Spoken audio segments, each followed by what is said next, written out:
Summer is officially here, so it is time to break out the grill, and what better way to break out the grill than with somebody who knows a thing or two about fire and heat and meat and other food. Stephen Raichlen, the author of Planet Barbecue. So if you want to get away from your typical burgers and dogs and even just steaks and want to spice up your grilling with flavors from around the globe, Stephen is your man. Stephen, thanks so much for coming in. Hello, how you doing? I'm doing great. So 309 recipes from 60 different countries. I guess it makes sense that just about every country in the world has some sort of barbecue style. Just about every country does. Have you found one that doesn't? Well, actually, there are three notable countries. One is England, no-brainer there. One is Holland, okay, sort of no-brainer there because of the climate. But it's not only climate, because people are grill maniacs in Moscow.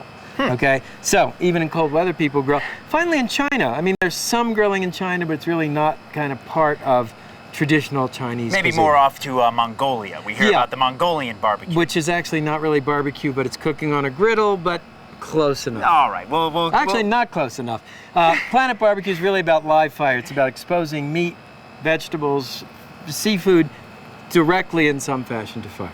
Well, and have you traveled to all of these countries? I have been to every single country in Planet Barbecue. I have sampled every dish in Planet Barbecue in its country of origin and then recreated it in our test kitchens back in Miami. Well, I am super excited because today we are traveling to the farthest reaches of the globe, Southeast Asia, and we're going to Cambodia. That's right, Cambodian ribs. Now, I mean, so most North Americans think that we have a lock on barbecued ribs, but in fact, ribs are prepared throughout the world. This was one of the great surprises for me in traveling was Cambodia. I mean, Cambodia has a grilling tradition that dates back at least 800 years. We know because there are temples with grilling scenes carved into the stone faces. Wow. Yeah. All right, so first thing we have to do is get a set of ribs, but... baby back ribs. I need you to turn your back to the camera and I will show you where these ribs come from. Okay, these are baby backs and they are cut from right next to the spine, right up here. If you'll face me and raise that arm.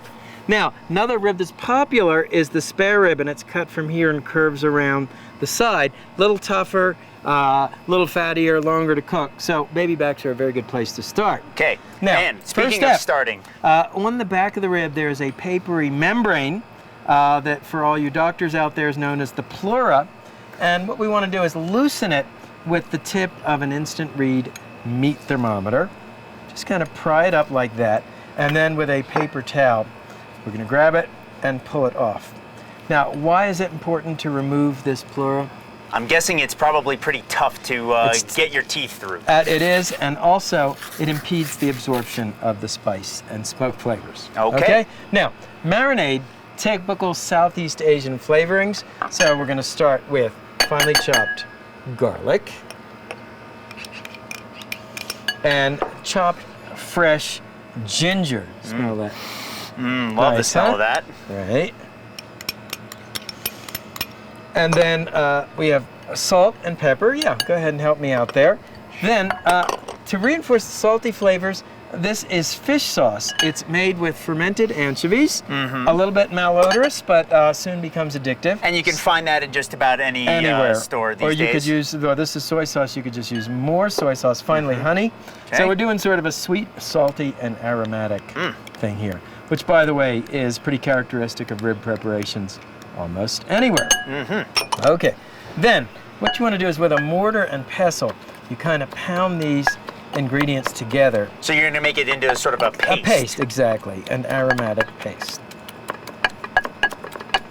All right, incredibly fragrant, incredibly flavorful. Then, what you want to do is just spread the paste over the back of the ribs. And we're going to use all of it? So we're going to use all of it. Okay. Yep, this stuff is too good to waste. And once you coat one side, then we'll spread the remainder, on the back side here.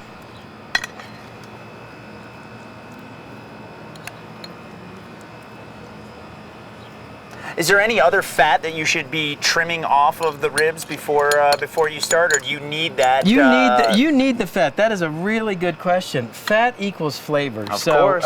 You know, I'd rather start with the fat on the meat and then cook it off afterwards. So here's this is the basic preparation. We're going to marinate it for at least 4 hours or as long as overnight. Little wave of the barbecue magic wand, and we're in biz. Okay. All right. So now we've got our grill, and the grill is reasonably hot. It's not cranked up all the way to 600-700 degrees. Well, a couple interesting things about the way. First of all, one interesting thing, we're direct grilling. Because in North America, you would smoke the ribs or indirect grill the ribs. But in Asia, grills are really tiny and they don't have covers. So they've sort of devised a style where you actually grill the ribs. So I've set this, the grill up. Now I've got kind of a 3-zone fire. And what that means is I've got this part of the grill is off, all right? So that's my safety zone. And then I have a hot zone in the middle for searing and a medium zone for cooking, all right? So the ribs will go on in the center. And we're actually going to start the ribs concave side down, and then we'll move them over once they start to brown a little bit to our medium zone. What I've done is I've moved the ribs over to the cooler zone, the more moderate zone, and here's a rack that I put on earlier, and you can tell these are done. Do you see how the meat is sort of shrunk back by from the ends of the bones by about 1/4 inch? Yep. So that is your instant pop-up thermometer. Lets you know the ribs are cooked. Okay. Now, couple interesting things about the way you serve Cambodian ribs. Number one, the barbecue sauce is a little bit different than the kind of sauce we do in the West. So I have here a little mound of white pepper and coarse sea salt. I'm going to squeeze some fresh lime juice into this mixture. You can go ahead and do yours. Okay. All right. Because throughout Planet Barbecue, ribs do come with sauces, just a different sauce on each continent. Do you spend any time in the book actually talking about American-style barbecue? Yeah, I sure do. There are about 30 different country profiles where I talk about the culture of barbecue in each book, and there's the American spread is actually a 4-page spread, not a 2-page, because we're one of the only countries that both grills and smokes. And then take a look. What you do is just mix these ingredients together with the tip of your chopstick, and then you grab yourself a rib here, you dip it in this mixture, and then as in Cambodia, the world around, best way to eat a rib is with your fingers. Yes, just get in there like a good old Neanderthal. Absolutely. By the way, to go with the Cambodian ribs, this is Cambodian grilled corn. I'm probably the only guy that went to the Angkor Wat temple complex. Spent more time in the parking lot at the grill stalls where they where the bus drivers and the cab drivers eat than in the temple complex. This corn has been basted with coconut milk, flavored with a little brown sugar and bay leaf.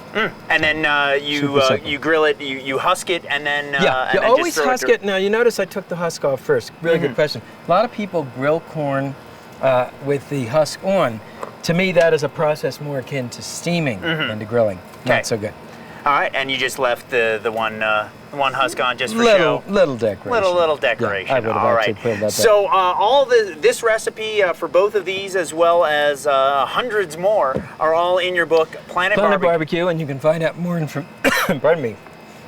Got a little too spicy for you. Yeah, more information on my website, which is barbecuebible.com. That's BARBECUEBIBLE.com.